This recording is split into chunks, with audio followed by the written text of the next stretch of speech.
So the first tracks on that were, I think there's 4 tracks on the A side, which was the demo that she did for Tobe Hooper. Now we might have remixed it a bit. I'm not sure whether we remixed it, because at this stage I think she was losing a bit of the top end of her hearing. So I think I was in there steering it a bit. And then there's a 20-minute track on the side B for the record. She didn't have anything to put on the record. We were sort of thinking, what should we put on this? What should we put on this? She got this 2-minute track, and I said, well, it finishes a bit suddenly. You need to spin that out a bit. If you spin that out to about 20 minutes, that would work really well, and that would that would fill up the B side. So out of this necessity is the mother of invention, isn't it? It is cobbled together. We excavated this stuff, this material that made up the Caroline Kay album, and I just wanted to make a follow-up, and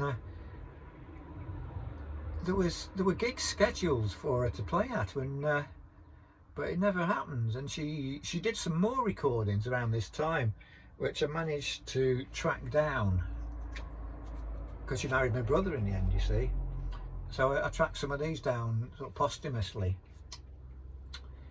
and they're included on one of the various iterations. And on this one, this version that Clang Gallery did. And then this was reissued.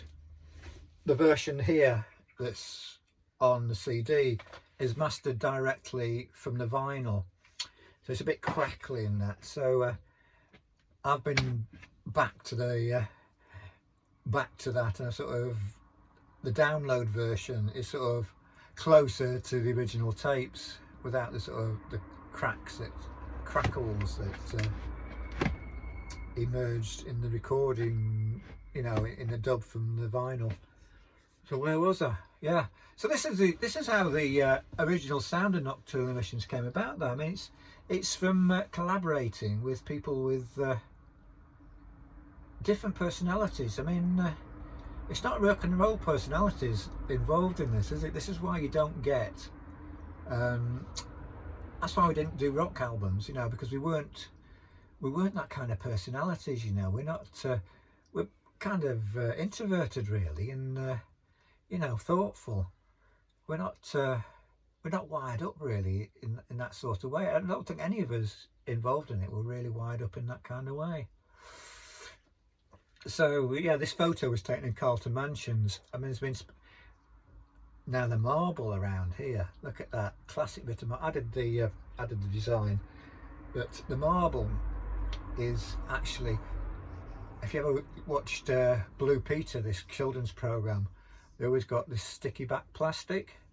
So it's sticky back plastic that I used for the background here. This printed plastic that you stick on things.